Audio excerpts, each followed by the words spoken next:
So today I will prove a proposition.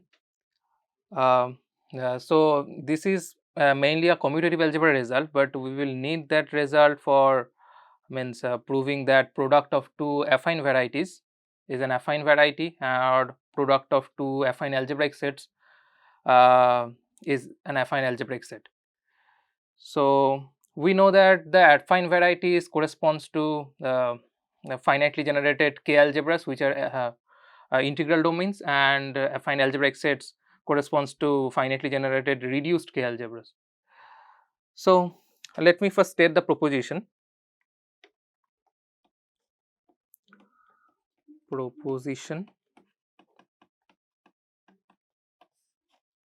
Let K be algebraically closed field, a finitely generated K algebra, and B be a K algebra. Finitely generatedness not needed here.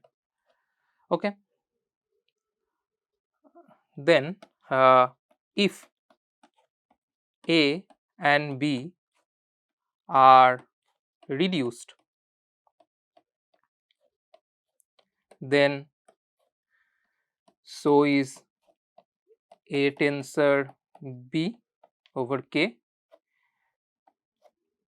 and part B is if A and B are integral domains, then so is this A tensor B over K. So this is the statement. Now proof. First let alpha be an element in A tensor B over K, right. Then alpha can be written as summation AI tensor Bi, say I runs from 1 to n, for some AI is inside A and Bi is inside B, right.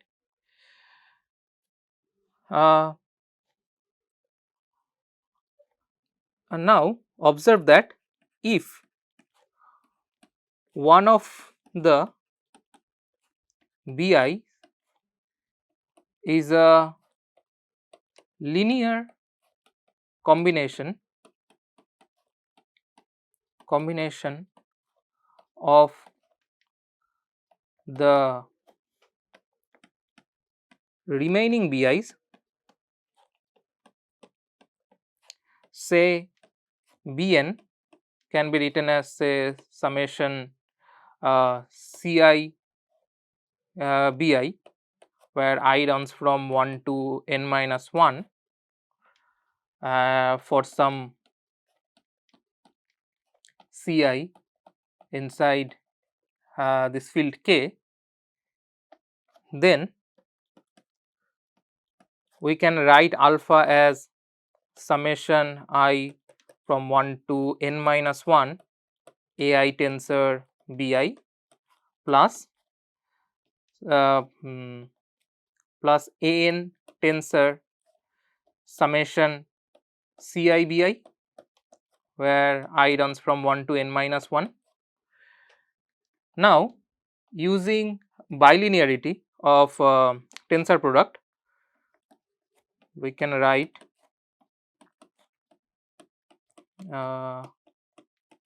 plus we can write this as summation Ci An tensor Bi, where I runs from 1 to n minus 1, using the bilinearity of tensor product. Now we can again rewrite this as Ai plus Ci An tensor Bi, where I runs from 1 to n minus 1. So using this observation, uh, we may assume that we may assume that in the original expression of alpha, all the bi are linearly independent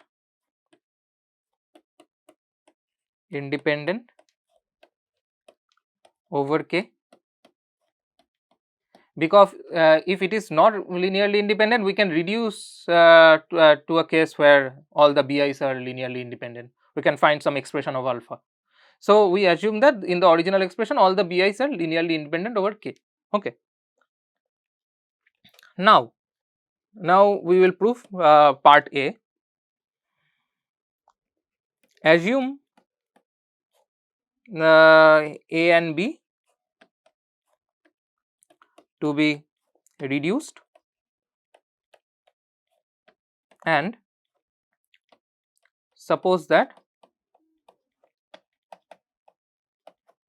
this alpha, which we have means we expressed as summation ai tensor bi, where all the bi's are linearly independent over k. Okay, whatever. Suppose that alpha is nilpotent. Okay. Now we have to show that this alpha is actually 0.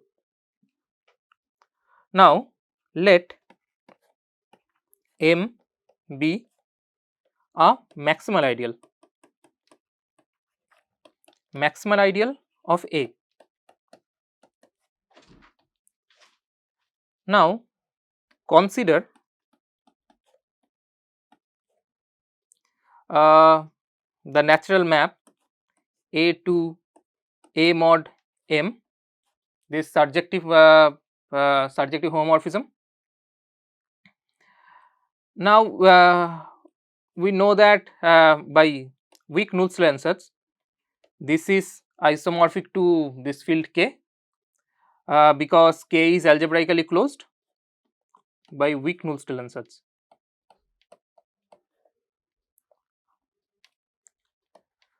Null-Stellen-Satz.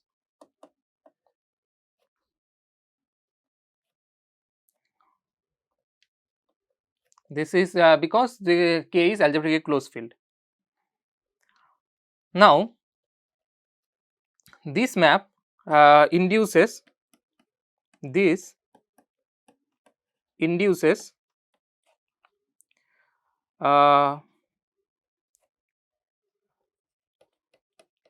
map A tensor B to K tensor B over K. Now this is naturally isomorphic to B. So suppose this A goes to A bar, say, then here A tensor B will go to A bar tensor B and this will go to A bar times B. Okay. A bar means this A bar is inside K, so it is a scalar. So this alpha is nothing but summation ai tensor bi, I runs from 1 to n. So this will go to summation ai bar bi, I runs from 1 to n. Now because alpha is nilpotent in A tensor B over K, so this summation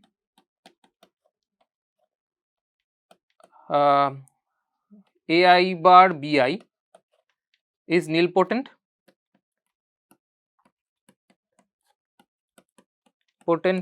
in B, right. Now since B is reduced, we assume that B is reduced, right. Since B is reduced,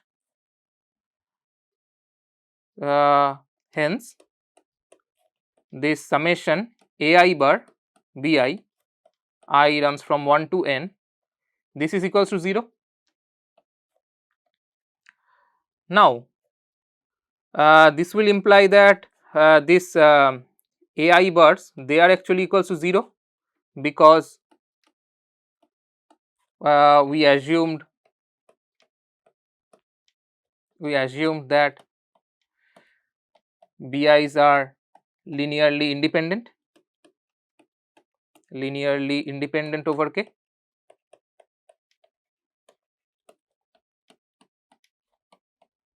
So this will imply that all these AIs are inside the maximal ideal M. Okay. Now this is true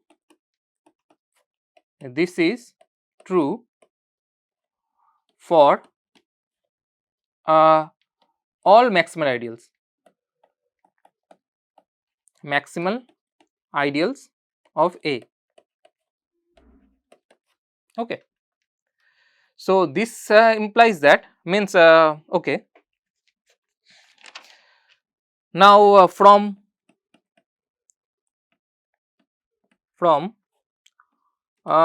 weak Nullstellensatz or strong Nullstellensatz,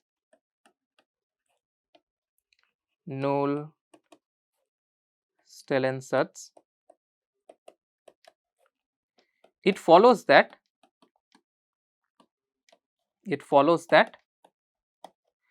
nil radical of A, this is actually intersection of all maximal ideals where M is in this maximal spectrum of A, means intersection of all maximal ideals of A. So this is an exercise. It follows from this weak or strong Nullstellensatz. Okay. So this will imply that this AI, all these AIs are inside this nil radical of A, right. Now this will imply that all these AIs are actually equal to 0, because A is reduced. So nil radical has to be 0. So all these AIs are 0. So this implies that alpha equals to 0. So here this part is done, the first part. Now the part B. Now assume that A and B are integral domains. Let alpha and alpha prime inside A tensor B over K such that alpha prime, this is equals to 0. Okay. Now we have to show that either alpha equals to 0 or alpha prime equals to 0, right. Now alpha we can write as like this AI tensor BI, I runs from 1 to n, where AI is are inside A and BIs are inside B, and we may assume that BIs are linearly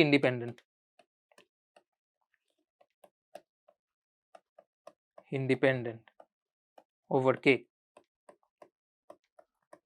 Similarly, we can write alpha prime as summation j from 1 to m AI prime tensor BI prime, where these AI primes are inside A and BI primes inside B, and all these BI primes are linearly independent over K.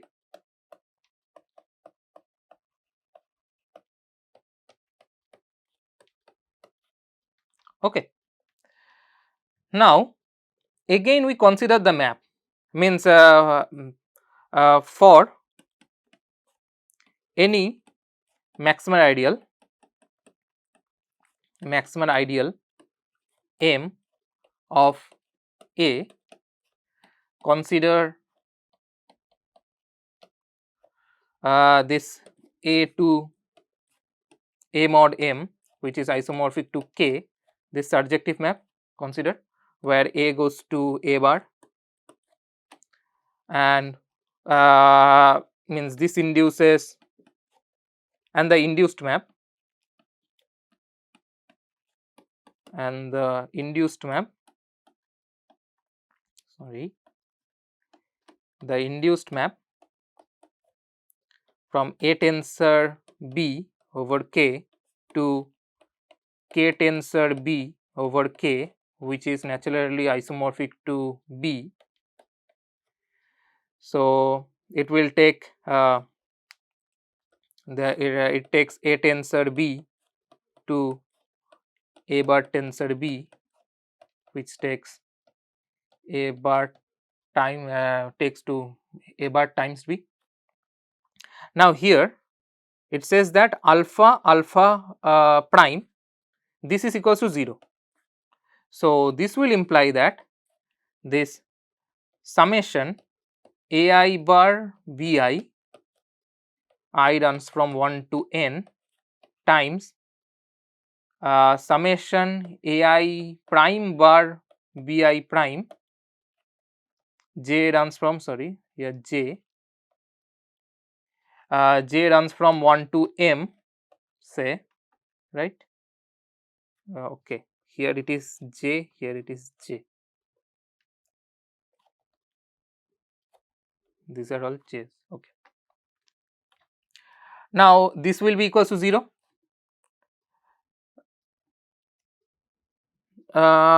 Now because B is an integral domain,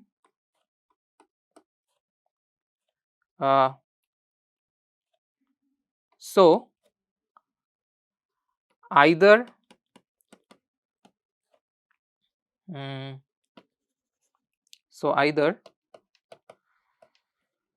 summation ai bar bi, I runs from 1 to n, this is equals to 0, or summation j equals to 1 to m ai prime bar sorry aj prime bar bj prime equals to 0, right.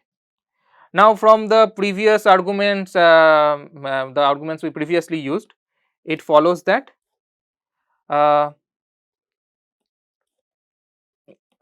okay, either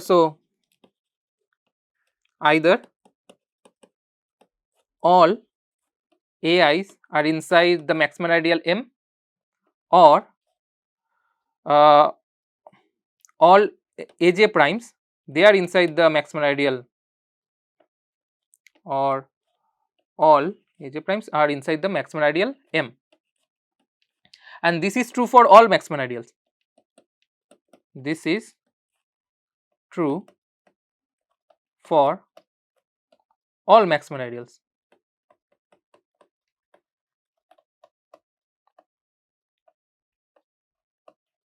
right. So this says that if we consider the maximal spectrum of A, means it is the collection of all maximal ideals of A, and we give it Zariski topology, means we already know that prime spectrum has a Zariski topology, and we can consider the subspace topology of the means we can consider the subspace topology of on the maximal spectrum of A. Then it has also a Zariski topology. So in that Zariski topology, it says that this previous statement, this implies that the spectrum of A, we can write it as a union of these two closed subsets V of A1 up to AN union V of A1 prime up to AM prime, where V of A1 up to AN, this is nothing but all the maximal ideals containing these elements, the collection of all the maximal ideals which contains these elements A1 up to AN, and this similarly for V A1 prime up to AM prime. So this says that we can write this maximal spectrum as union of two closed subsets. Okay. Now using weak or strong Nullstellensatz ansatz, weak or strong Nullstellensatz,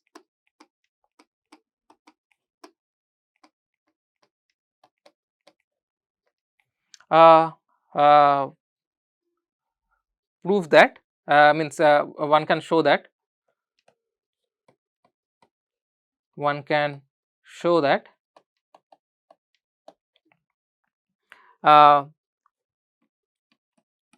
this maximal spectrum of A is homeomorphic.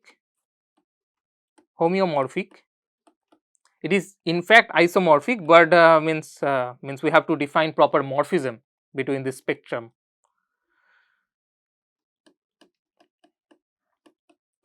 Homeomorphic to the affine algebraic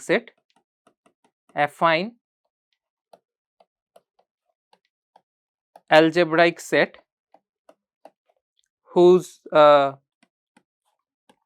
coordinate ring is isomorphic to A, and since A is integral domain, is an integral domain, so the corresponding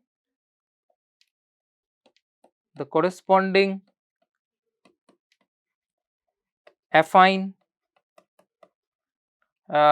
algebraic set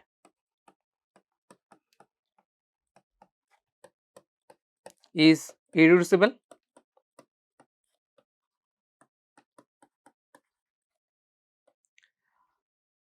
Okay, so okay, is irreducible. So this maximal spectrum of A, this is irreducible.